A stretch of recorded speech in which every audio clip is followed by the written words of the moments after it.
Bonsoir et bienvenue à l'étude de l'évangile de Jean. Nous avons fait la dernière fois avec la volonté de Dieu. Et aujourd'hui, nous allons attaquer le deuxième chapitre de l'évangile de Jean. Nous étudions ceci. La dernière fois, nous avons parlé du premier chapitre. Et nous avons étudié ensemble, nous avons vu les points forts de ce chapitre. Et maintenant, nous passons au chapitre suivant, qui est le chapitre du 2. Et au chapitre 2, nous allons détailler les versets 1 à 12. Et là, nous venons de voir que l'Église d'Israël, respectivement manifestée dans les deux rassemblements auprès du Christ, frères et sœurs, et en conséquence, nous avons ici le troisième jour pour la noce, pour laquelle le vin est fourni par Jésus, la noce de Canaan. Le vin a été fourni par Jésus, car Marie alla et disait à Jésus. Et nous manquons de vin. Il manquons de vin. Et alors, Jésus a converti l'eau en vin. C'est le premier miracle que la Bible mentionne sur ce livre de Jean. Mais nous voyons que c'est Jésus qui a fourni ce vin, et ces circonstances même nous indiquent le sens mythique de la scène, car le troisième jour est le même que celui de la résurrection de Jésus-Christ. La noce et le vin, fournis par notre Seigneur, sont des choses qui se rapportent au royaume de Dieu. Alléluia. Et quand nous étudions cela, et nous voyons que, comme le savent ceux qui sont habitués aux Écritures, je ne doute donc pas que la noce de Canaan ne représente pas le royaume à venir du Seigneur, où il sera vu à la fois comme roi et comme époux. Amen. Et le Seigneur, frères et sœurs, avait été invité en qualité de convive, mais bientôt il devient l'homme qui fournit et distribue le vin. Ainsi, après que nous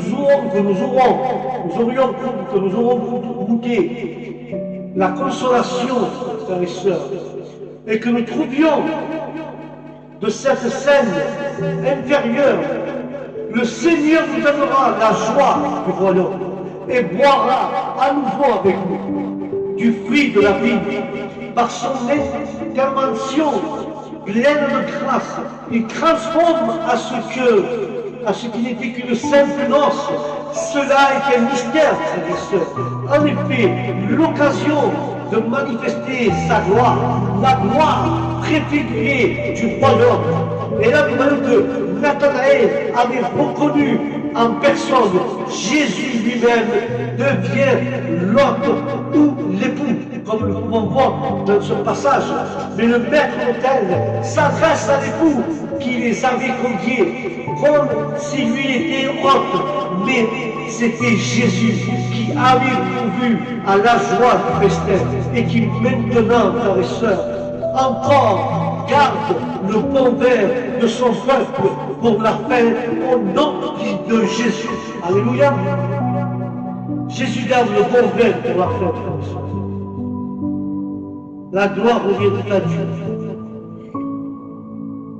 Et là, nous voyons que lorsque notre joie aura cessé, alors Jésus était le véritable rapport à la fête.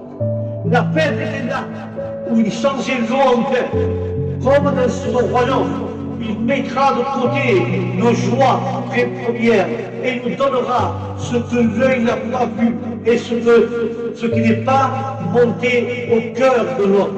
Mais à ce sujet, je désire, frères et sœurs, ajouter cela, ajouter que nous avons entretenir soigneusement l'assurance de la joie et de notre part. Mais nous voyons également l'élément préparé et nécessaire dans laquelle notre éternité aura son cours. Nous sommes, frères et sœurs, ancrés à nous réjouir avec harmonie il faut combattre ce sentiment, laisser nos cœurs s'abandonner à la joie que notre Seigneur nous procure au nom de Jésus. Car le vin apporte la joie. Le vin, c'est la joie, frères et sœurs, c'est apporte la joie. La joie est une chose première. Et Jésus dit que si quelqu'un il est fatigué, qu'il a la fatigue, le danger, la douleur ne sont que des choses surabondées. Mais cette vérité est pleine d'encouragement, frères et sœurs. Lorsque nous voyons ces conseils et les conseils de l'Éternel se tiennent lorsque l'ordre de la création fut établi, ce fut un moment et une scène de joie divine, car l'Éternel trouvait ses délices dans la sagesse, au nom de Jésus, alléluia, et la sagesse en Christ, frères et sœurs. Et nous devons nous réjouir dans la partie habitable de la terre, de ces plaisirs qui étaient, frères et sœurs, avec les fils de l'homme. Et cette joie de Dieu nous fut communiquée, car les anges, ils continuent spirituellement à exprimer de la création dans ce jour de sa naissance.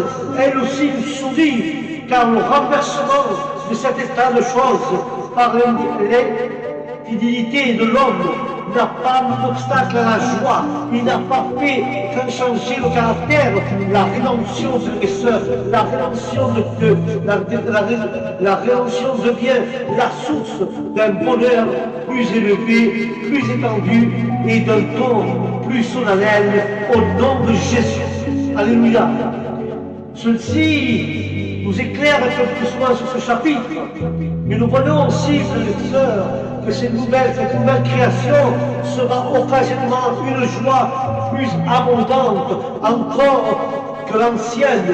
Quelle viande est procédée à celui qui découvre la viande, pleine de saveurs, agréable pour le cœur, mais Jésus lui-même, je vous dis que Jésus lui-même, c'est une douceur même pour nous. Dieu a une douceur pour chacun d'entre nous. Dieu est procédé du fort que Dieu il est fort, il possède des choses fortes envers nous. Il est la fontaine ouverte dans les sables arides de ce monde. Il nous rafraîchit, sa parole nous rafraîchit, et les célestes régions elles-mêmes, la parole rafraîchit les célestes régions, mais toute l'écriture rend témoignage, et pas si besoin d'ajouter seulement, je fais les remarquer dans ce chapitre, encore, il y a deux choses à devoir, qu'elle parle, les saints ont dans ces choses. Que les serviteurs seuls se trouvent en rapport avec le Seigneur, ils sont dans la confidence, tandis que le Maître d'autel lui-même ne sait rien. La mère, également en relation avec Jésus, est tenue à distance. Dans tout ce qui se passe dans cette scène, les serviteurs seront amenés, frères et sœurs, le plus près de Jésus.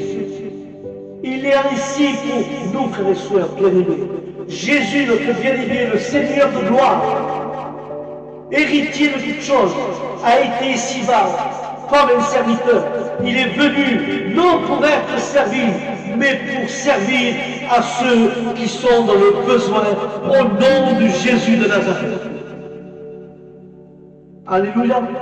Il a servi avec un cœur humble dans le service. Jésus avait un cœur humble dans le service. Sont aussi le plus près de lui. Au jour, il servira le véritable vin. Le jour où il va servir le véritable vin, le vin du royaume. Ses serviteurs aujourd'hui seront encore une fois les dissipateurs de la joie par lui donnée et seront seuls le secret de la gloire.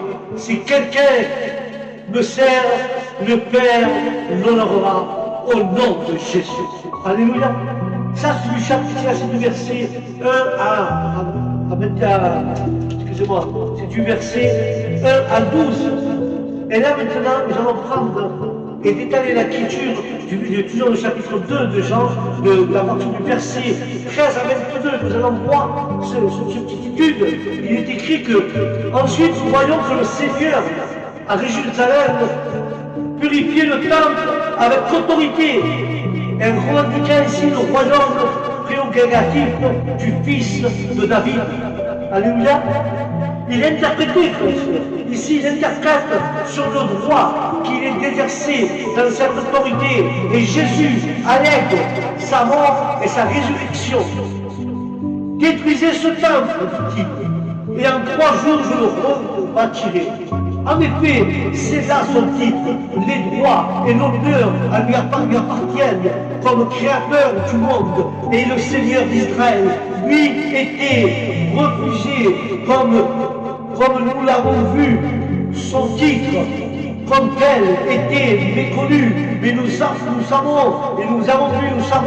qu'il a acquis toute puissance dans le ciel et sur la terre par un autre titre, c'est-à-dire par la mort et la résurrection, titre qu'il a chassé comme usurpateur. Il a reconquéri pour l'homme, pour l'héritage qu'il avait perdu. Et ça, frère, ceci nous donne à Jésus un droit inéluctable sur toutes choses. Mais constamment les apôtres parlent de la mort de Jésus, de notre Seigneur et sa résurrection, comme établissant et en assurant les droits de tous ses disciples et de toutes les diadèmes, de toutes ses gloires. La prédication de Pierre dans Acte 2 et un témoignage, il dit au peuple d'Israël qu'ils ont mis à mort Jésus par les mains d'hommes impies, mais que le Dieu d'Israël a ressuscité au nom de Jésus. Alléluia. Mais à part ça, ils ont fait, l'homme a mis entre les mains des hommes malsains à mort de Jésus. Ainsi notre Seigneur Jésus-Christ, l'homme l'a mis entre les mains des impies pour qu'il soit crucifié. Et cela nous fait des choses pour nous, des fois, nous tournons le dos à Jésus et nous allons vers le moment où nous crucifions. Nous mettons à mort à Jésus quand nous partons de sa présence, quand nous tournons le dos et nous partons des églises. Nous sommes en train de mettre à mort à Jésus. Nous avons fait comme ces hommes.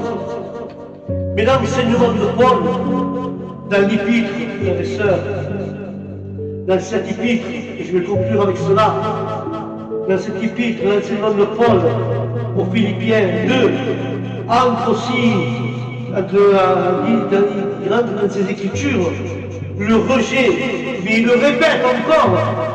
Et ici, le Seigneur lui-même, en réponse de l'interpellation des Juifs, met en avant sa mort et sa résurrection comme son titre aux fonctions le plus élevées de l'exercice de l'autorité et du royaume.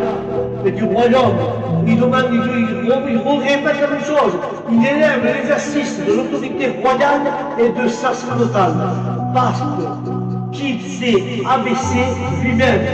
Dieu lui a donné un nom au-dessus de tous les noms.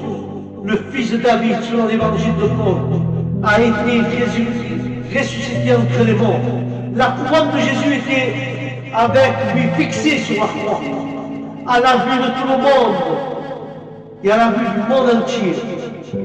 Les Hébreux, les Grecs, les Latins, de sorte que tous les témoignages publics, comme Jésus lui-même l'avait à l'avance ici, que les souffrances du Seigneur conduisaient à ses gloires, et que la mort, et que par sa mort et sa résurrection sont ses titres à lui. Alléluia. Et là, je finis avec ce chapitre 2, le titre de Jésus, sa mort et sa résurrection, a apporté la gloire pour nous, a apporté la vie éternelle pour nous, ce que l'homme avait perdu, car la parole dira, frères et sœurs, que Jésus est venu chercher ce qui était perdu. Qu'est-ce qui était perdu, frères et sœurs? Il était perdu le jardin d'Éden, ce que Dieu avait donné à Adam, l'arbre de la connaissance du bien et du mal, l'arbre de la vie éternelle, il est au milieu des chérubins.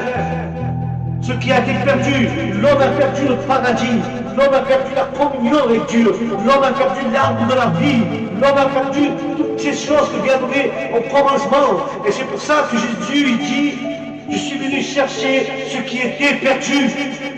Et rapport à sa mort, à sa résurrection, il vient redonner Jésus à chacun d'entre nous ce que nous avons perdu, la vie éternelle. Et je vous dis cela, frères et sœurs, ce que nous avons perdu, Jésus, à travers sa mort et sa résurrection, nous l'a redonné. Car, rapport à sa mort et sa résurrection, nous sommes sauvés et nous avons accès avec la communion avec le Père et nous avons la vie éternelle au nom de Jésus. Amen et Amen. Voilà mes frères et sœurs, sur ce long chapitre de cette étude de Jean, je vous dis aux prochaines études pour le 3e chapitre de ce livre, et j'espère que ça vous a éclairé pour votre étude, que Jésus est venu chercher ce qui a été perdu dans le paradis. Et en rapport à sa mort, à sa résurrection, nous avons accès à la communion avec le Père. Avec le Père, la communion qu'il avait perdue avant, avec Dieu le Père. Nous avons de nouveau retrouvé la communion. Nous avons retrouvé l'arbre de la vie. Et nous avons accès à la vie éternelle au nom de Jésus. Sur ce, frères et sœurs, que Dieu vous bénisse, que la paix de Dieu soit dans votre âme et dans votre esprit. Et je vous dis aux prochaines études, Shalom.